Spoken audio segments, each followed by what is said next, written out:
Well, for those of you who did get to go hear Zach and Jen this morning, and for those who didn't, I guess more so, it was just an awesome time to hear what the Lord is doing in Colorado, and just hearing them talk about their church growing and multiplying was such an encouragement for the need for community. And even in the way that they talked about, they have a single mother who lives behind them. Just her need and desire for community being part of what drew her into church is seeing that gospel-centered community in them, being such an outreach tool. It was just a huge encouragement to me. To lead off this morning, let's go back over all the way back to the beginning. Refresher points. The vision of community group. Community groups are small groups of people united in the gospel who gather together regularly to build intentional relationships, be transformed by the gospel, and be sent to life on mission. In short, we gather to be known, transformed, and sent. All right? Our values. We tried this last week and we failed, right? What are our 4 values for community groups? Anybody recall? Gospel-centered, grace-filled, application-focused. Last one? The relationship-driven. The shy, I peeked at my book, but I'm going to finish it up anyway. There you go. Don't you love that in school when the teachers would do that? Everybody has their book open to the page and they ask the question and you have to read off just point by point. Yeah. But let's kind of pick up where we left off last week in some of our discussions. A little bit of refresher. We talked over some ideas for community group. How do you generate community with some planned activities? How do you serve together? How do you improve communication as a group? And today, I want to kind of hit on, to me, 2 things that I think about a lot when I strategize for my community group, and that's breaking a mold in 2 different places. And I think the first mold is really the mold of structure. So much of what we do is planned around being very structured, and we talked a lot about these big events that we do. Can you go do a big service project together on a Saturday? Can you have a guy's 3-day trip? And those are great things to do, things that we want to strive for, that are really good. But also, I want to encourage you as you lead community groups to kind of break out of that structure mold. Can you do things that aren't just the big events that you plan out? Do you start to see in your community group people start to notice service needs in the small things in people's lives? Do they begin addressing those? We plan for Sunday night 6 to 8 p.m. That's our time to convene. Do you see people gathering together outside of that time? Is that something that develops naturally? The other mold I think about is the kind of group leader mold of this idea that we kind of naturally trend towards, where whoever leads the group does everything. And can you shift and be a C group facilitator and a leader, but not do everything for your group? And I think that this is harder for some of us than others, to shift out of the mindset of, all right, you've got to host the group at your house, then you've got to lead discussion, and then you've got to plan the events, and you've got to do the prayer requests. But when we talked about the purpose of our C group being known and transformed and sent, how do we get people involved in a way that gets them to be known, to be transformed, and to be sent? And Chris had a great line in your C group book, and basically saying shared leadership within the group helps people to belong, gives them an opportunity to grow and learn, and provides a place for them to serve. So as we develop a community, there's a give and take aspect of it, right? When we looked at our Acts chapter 2, verse 44, we see, all who believed were together and had things in common. And it's not just the leader gave everything that they had to the group, but everybody working together and having some role in the group, some function in the group, and participating in it, not just coming in attendance and sitting and observing. So to start the discussion this morning, I want to ask you, how good are your groups at giving out jobs to people? And what jobs and roles can you assign people if this isn't happening naturally? Some of our groups, I think this will happen naturally. You'll have people who come in and they immediately say, what can I do to help you out? Or they immediately take over a role. Some groups, I think you're going to have to work a little more and ask people to take a participation or a lead in something. And it's not going to feel as natural, but you'll have to strategize and think on it. So what have you guys tried in your C groups? What roles or jobs have you been able to give to somebody that they take over something and that's theirs? Or have you not been able to do it? Anybody successful at that? The food, okay. My first 4 are not grieving, so that makes it real easy to just say, you decide what we're having and then tell us how we can help you. Okay. So versus me having to think okay, this week is soup week or this week is burgers week. They take it upon themselves and then we rotate around. Okay, so it's not necessarily like one individual that arranges food. You have one. That'll coordinate what we're going to bring. So one family one week does it, one family another week. That's a good one. I think food is, it's a great part of the C group, but also, we talk about this aspect of kind of sharing duties and working together as a community. And that's, this is really, there's 2 parts of it. One is it's a relief to you when they help out. And 2, it creates that sense of belonging and purpose for somebody else to be able to take over and do it. So yeah, a week-by-week food rotation is one great way to do that. We've also had times where we've just completely turned that over to somebody else and say, okay, like it's at our house, we'll lead this, and we are always going to have water, and that's about it. So, just completely turning over to somebody who has that organizational skill to arrange food every week however they see fit. I think that's one great job that you can give somebody. Anything else? What other roles can you dole out in your group to help people, to help generate that sense of community and get people engaged? We had a season where we had one single gal who had said, hey, I know you guys are busy. Let me jot down all the prayer requests and let me communicate them throughout the week. And that was so helpful that she just stepped up and did that. Yeah. That's something that you don't think takes very much time, but it is hard to find time to get back to that throughout the week. Yeah. And there are a lot of jobs like that me personally, I'm not good at. Like sending out an email, weekly communication is something that's going to be, it's not going to go well if I try to force out and do that. It's just not going to happen. And so my default a lot of times is to say like, okay, well, Heather, you pick that up, or to pass that off to her. But, the times in our C group that worked the best was when we passed that off to somebody else who is good at that. Prayer request is a great one. And in that case, doling out a job for us was very beneficial and to somebody who had that time and that skill set to go ahead and do it. Any other ones?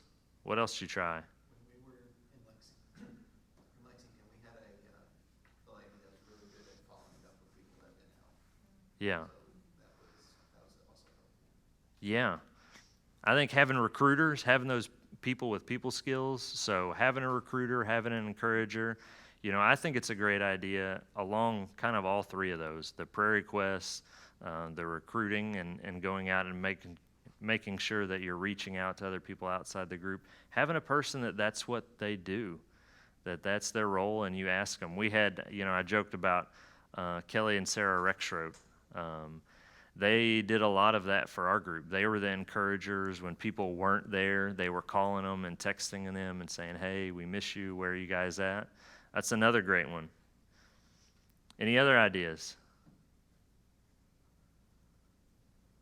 I think cleanup is something that can get a little overwhelming, and you wouldn't assign someone to help you clean up your house, but I think it's okay at the end to say, like, hey, would you mind to stick around another minute? Like, Lori and Matt have always been really good about, like, just helping us just clean up the dishes, pick up the kids' room that got trashed. I think that's something that you might not assign out, but Yeah. you feel like as a facilitator, like you just need to handle all the hosting in your house. But it's okay to say, oh my gosh, can you help me clean this? Yeah, absolutely. So, I mean, have people that's the way they serve the group, that they can help do the cleanup, or, and we mentioned the assistant facilitators. That's another good reason to have an assistant facilitator with you in this process is that, all right, you've got the possibility of having somebody who's doing your prayer requests every week. You've got the possibility who's having somebody who is arranging your food every week. You've got everyone hopefully getting involved on the cleanup because you can really bust things out quickly. But then also, alternate hosting, going to somebody else's house, somebody who plans the big events for you. Say, hey, we haven't done anything, just a fun event for our group in a while. Can you take this over and organize this and just let it happen? And I mentioned again that this is twofold. This is one, relief for you, but maybe even more importantly, it's part of being known and transformed and sent, right? Having the opportunity to bring your skill set into the community, put it to work, generates a sense of belonging. And for some groups, like I said, this is going to be super easy. It's going to happen naturally. For other groups, you may have to strategize about it a little bit more. I really enjoy talking about the generational differences in how that plays out in community. I'm a really big fan of mixed age community groups because when you think about what everybody brings to the table, it's very different based on one, kind of the generation, and two, the life stage, right? And what's going on. It's different if it's a single person or if it's young marrieds with no kids versus somebody who's got 3 kids who are 0 to 7. What you have available of yourselves to offer to the community is very different. And I like the idea of these mixed age C groups because you have people who offer different things. A lot of the millennial generation, very free and open about talking, application-wise, about what's going on in their life. They don't mind opening up and telling a lot of their faults, which can help you generate a really good discussion time. It's also, the danger of that is it can kind of be the self-help generation where you just want things that make yourself better, and that application is very me-centered, and there's a difficulty transitioning out of that. We've had some groups that have some older generations that really struggle to get application-based discussion because it's hard for them to talk about their lives and the struggles that they're going through. But on the flip side, then you've got the millennial generation and also that, that age group and life stage where you have young kids where it's difficult to look outside of your own situation at what's going on with other people. So noticing places where somebody's out for a couple weeks, are you able to look and notice that? And are you able to send an encouragement note? Whereas I see a lot of the older generation being much better at that, noticing needs and being able to reach out and encourage people. So there's all these differences between, generations and life stages. So if you have a C group that's your mixed ages, I think you should really strategize and seek to help maximize that, because what you can offer is different depending on who you are and what stage of life you're in. Yes? Do you all rotate who takes care of the children, or is there someone specifically who's in charge who maybe delegates that each week? Okay, let's go. Let's have that. This is a good time for that. No. This is a good time for that discussion. We're getting there a little later. No, it's fine. So let's talk about kids. So first off, how many of the groups in here, how many of you guys have? You got kids, you have older. Yeah, well, we have Do you have younger and older? elementary age kids. Okay, That's Christy Fields, that's Maddie. okay, A lot of them go to youth, but then there's the younger elementary siblings. okay. And yeah, so almost all the groups represented here have young kids and a few have older. So older's a different dynamic that I haven't dealt with. But I think that there's 5 options that we lay out in the community group guide as kind of the potential. To be honest, in our time, I think that we've tried every single one of these at different stages. Every single one of them have worked at different stages and not worked at other times. So I guess my first encouragement to you would be, here are the possibilities. Keep trying what works for you and what families that you have. The first way is members rotate to watch the kids. For us, this worked best when we had kids in that age range of like 2 to 7, where they're old enough that they're not too clingy, but they're not so, there's none of them that are old enough to watch themselves. There are some in that 3 to 5 range that have to have an adult. What? I lost my screen. Okay. It's the Samsung Sunday school class now. So there's some in that age range that need the adult presence. Other options are babysitter there or elsewhere, which again, remember, if you're doing a babysitter, paid babysitter, you need to have somebody who's over 18 and has background checks done for an official church function. The other option is you leave the kids in the room with you as you have that discussion. We've done that at times. We've tried to strive for that.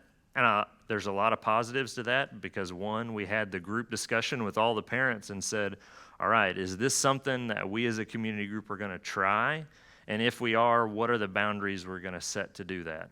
One, we can't walk in the house and let the kids go crazy because once they've wound up, there's no winding it down.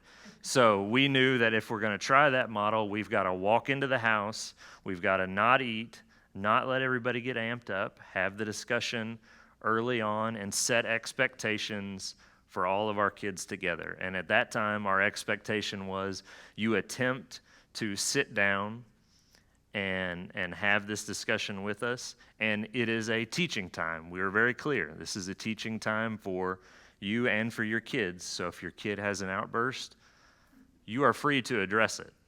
Like, don't feel bad about stopping the group and saying, I need to address this, and taking your kid out.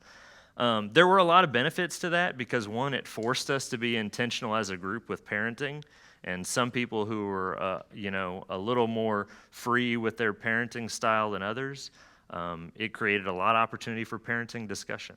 So at times, I think that was beneficial. The things I liked about it were that, again, we're a living community as, kind of as a group, and it did help to have kind of a structured teaching time for a lot of the kids of like, this is the expectation that you chill for a little bit, and then afterwards, you turn them free. Now, you all know that I can't lie in that. It's not like we had these serene, peaceful discussions for an hour long every community group night. That was definitely not what happened. You're guaranteed to have at least one outburst by somebody there every time. But that was okay. I mean, we recognize that. So that was one method. Option 4 laid out was kind of up to the parents' discretion what they wanted to do with the kids. That I'm not for sure if that means kind of childcare outside the group, and that may be different if you have older kids, that may be an option. The last way was the men and the women rotate watching the kids. And there were seasons that I thought that worked really well for us. We usually tried not to do it every single week that way, but especially when we had a lot of babies and we wanted at least the men or the women to have a week where they really got some discussion and accountability time.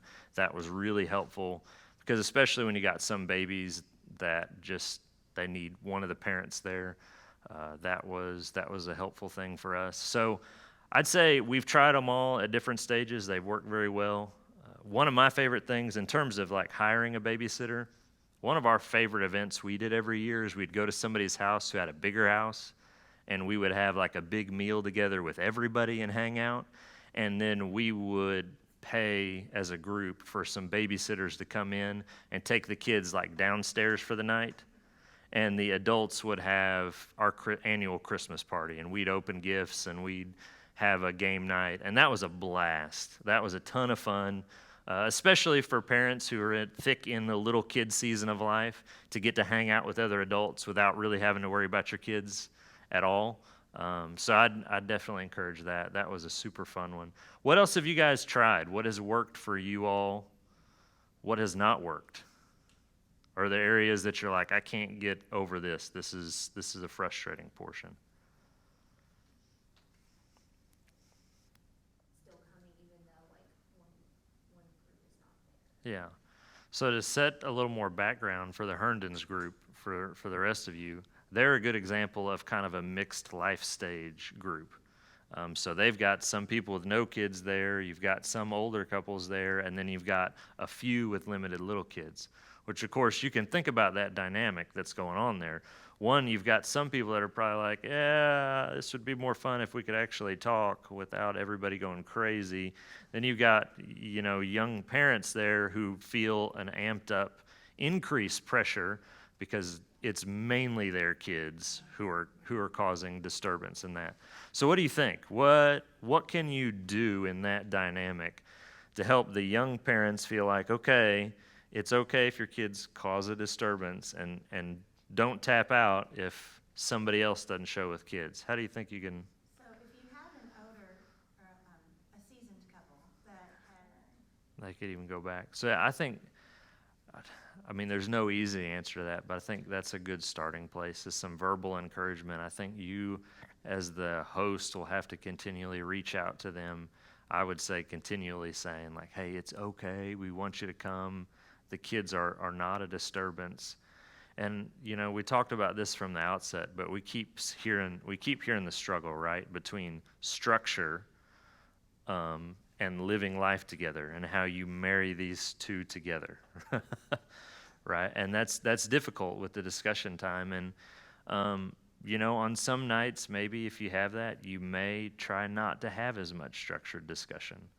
You may set up some challenge to have more individual discussion. And that's one thing that I struggle with as a facilitator, is if our goal is building this community, this is our vision, community groups, small groups of people united in the gospel, gather together regularly to build intentional relationships.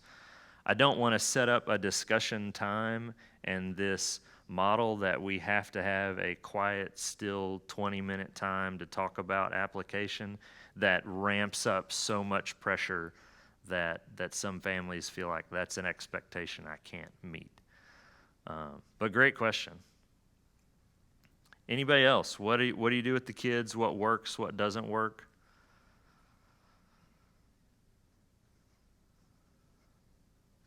We can hear them talking, and a fight breaks out or whatever. So yeah. Yeah. I think to that side of the discussion, I think even if, there's a proximity thing, that even if you're having unsupervised time, to still that the kids are somewhat close. I think about when we go to your all's house, we've got an area downstairs where the kids are playing kind of in and around where we are, but you're structured in one place having a little close adult conversation, but the kids aren't necessarily out far away. And I do think that's something that has to be in our minds as facilitators at all times, is that there is that protection aspect of the kids, of what's going on. Because what you find, obviously, is, okay, I use us as an example. Over the course of 7 years, we've had about 50 kids, different kids at our house over a period of years. We've had broke bones. We've had stitches. And not to scare anybody, but that's just kind of the reality. When you have that many different kids at your house at different points and different life stages, yeah, I mean, you want to have some freedom and letting them do their own thing, but the reality is that, yeah, try not to set up a situation where there's completely no supervision of what's going on. We were at the Knits house one night, and we'd kind of let the kids venture outside, and it was our child that decided that a rock war was the way to go, and so we had stitches that night. But yeah, to Heather's point, I definitely agree. You do have to keep an eye on the supervision aspect of it, and you might have to make some sacrifices in another part of your group to make that happen. I said I'm a fan of the mixed age C groups.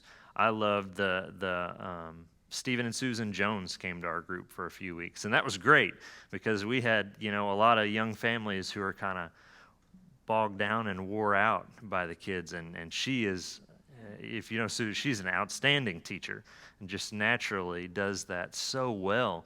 And she was a magnet for them, and also lent a lot of structure to that easily. And I don't know, maybe she was lying to me. I think she really enjoyed it. Hopefully we weren't using her, but there's a great aspect to it. So I do see the challenges that arise with that, but also the benefits of living in community, and that you will have some people who don't have the child interaction that maybe enjoy more of it. What else? What else have you tried? What else has not worked? We tried, Yeah. And I think that there's a good, I like that model of, you have a meal and your rough community time at the outset. So if you are bringing other people involved, you've got fellowship time at the outset before there's a little bit of a break period. I would just encourage you to constantly strategize about your child care and evaluate what you're doing, because I guarantee you this, whatever you're doing right now won't work in a year. You will have to change it up. that's another thing now, but. Well, and to that point, I mean, you're going to be making that trip out and back anyway if you've got a kid in student ministry. Right. So you're already going to be doing that.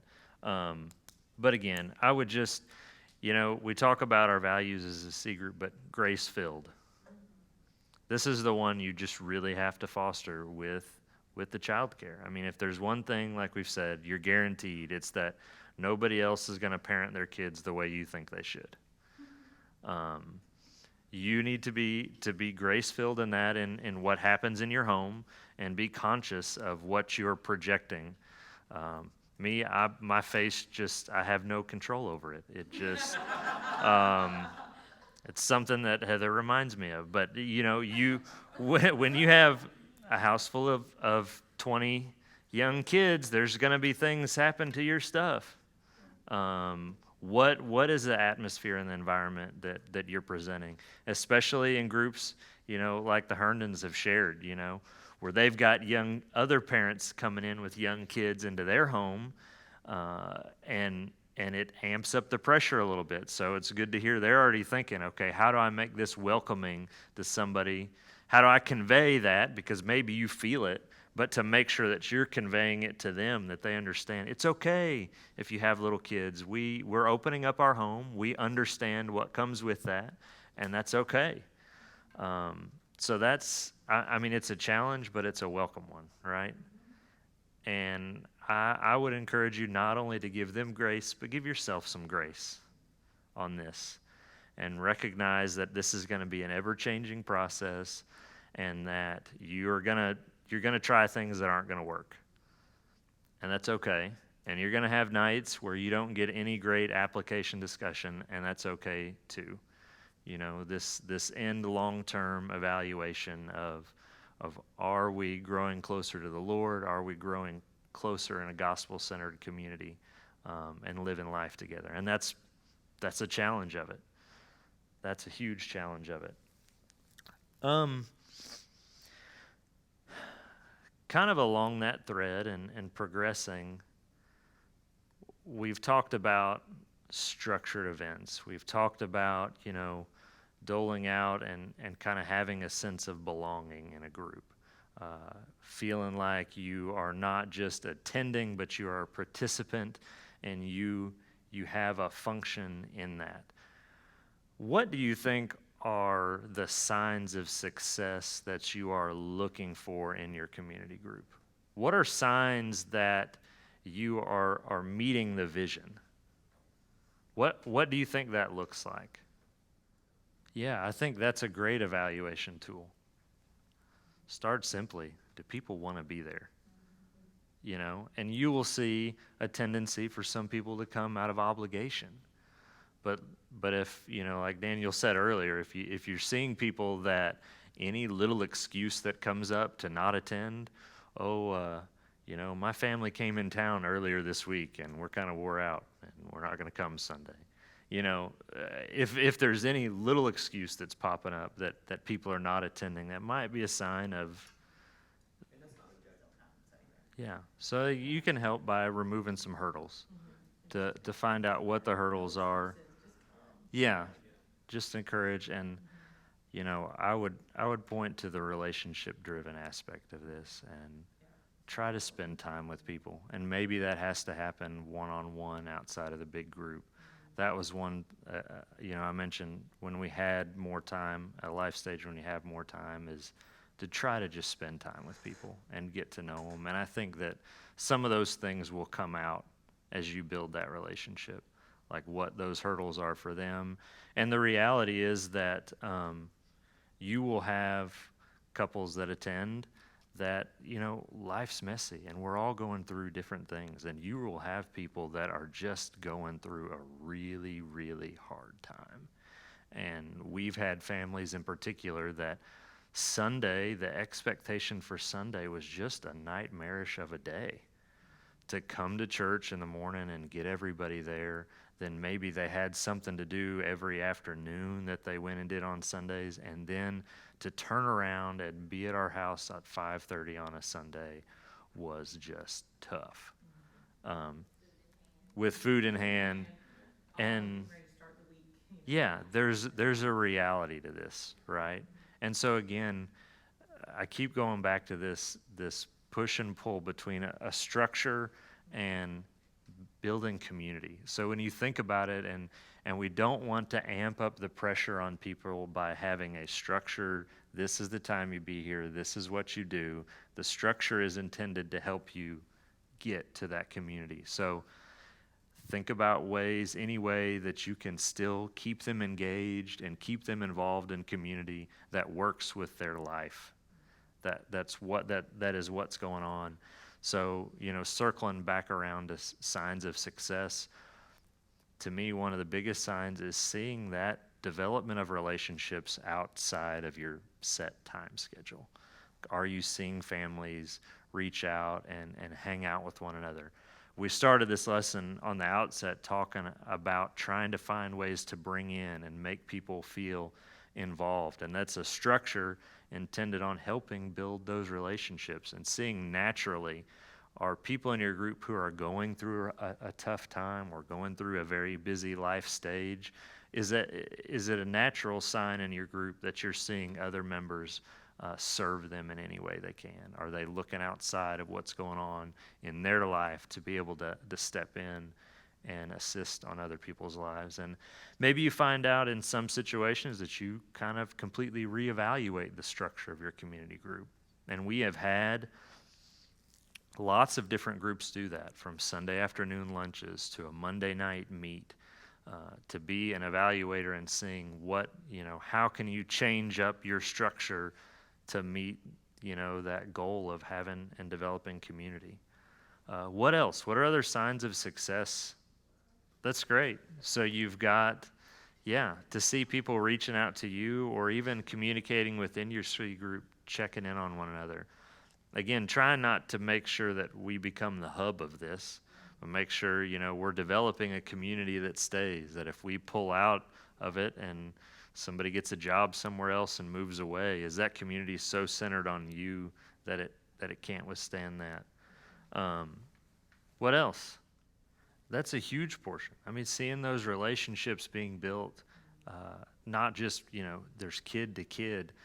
One of the huge blessings for us has been seeing our kids having other adults who are believers that they can look up to, because there are discussions that we see, and it's just a different aspect of that relationship to have an older mentor that's not a parent.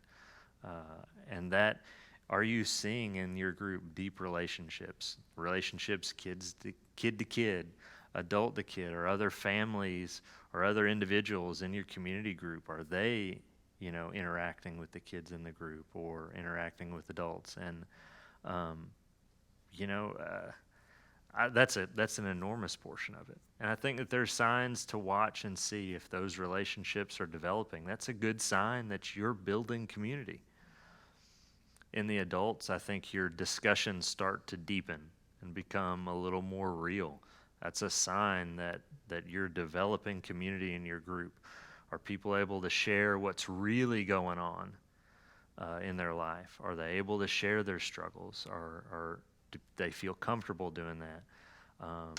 Some groups might have the potential to have some accountability in that. Do you start seeing real discussion, and are there parenting discussions going, okay, there's different parenting styles, but maybe, you need to work on doing this. This is a concern. Are those sort of real discussions happening? What else? I think a lot about multiplication. I think when you develop community and you have it, it's a magnet for other people. And even if you're not beating the bushes, going out there inviting every single person you see, it's going to be natural. I know we saw at our house over and over again, because you can't help it. I mean, if you have fun with a group of people and you're just enjoying your time with them, that's one, a good sign that you're building community in there. And two, but when you go to work the next week, you're probably going to tell some story about your community group at some point, right? But that was one thing that we found, is that it becomes a magnet for other people. And it just, in your life, if you're talking about the people that are having an impact on you and your kids and those relationships, other people hear about it and they want to be a part of it. So I think that's another sign of success. And again, I bring these up not to say these are the metrics, these are all the things that you should be looking for to have a healthy group. I just want you to have in your mind, as you strategize, to think about the blessings that are coming through that community group. What are you seeing? And it's not necessarily just every single week we're having incredibly deep discussion. That's not necessarily it. That's a great thing. It's a great byproduct. But what are you seeing relationally? And really, are people growing closer to the Lord in that? Are you spurring one another on to be more like Christ? And that may not happen in that set discussion time. All right, well, we are wrapping up quickly on time. Is food a discussion we want to have? What do you think? Do you feel like you got food under control, or do you want to talk some ideas over it one week? No, pretty well handled it. That's not that fun. Maybe we just need to have donuts as an example. I don't know. Well, next week I think we're gonna kind of, we've talked about some of the signs of success. Next week I want to talk a little bit about some of the struggles that can come with hosting and facilitating long terms, and kind of what are your avenues when issues arrive, because living life together is messy. The more you do this, the longer you do this, the more situations that you're going to come into where either one, you have a significant family struggle that affects the way that you can facilitate, or two, you have a family in your group that is just having a really tough time. Where do you go to with that, and what do you do? So we're going to have a little of those discussions next week. Sound good? All right, let me close this in prayer and we'll be dismissed. Pray, Father, we thank you for this day that you've given us today, just to meet in your house and to talk about what it means to live in community, Lord. And I thank you so much for the community of believers that you have blessed us with at Buck Run, and the opportunity that we have just to be a part of a community of believers that seeks to serve you with their life. And just, oh man, it's such a blessing. I ask this week that you'd help us to just be filled with grace as we continue to reach out to the lost around us, and help us to be strategic and wise in the relationships that we build. It's in your name that we pray. Amen.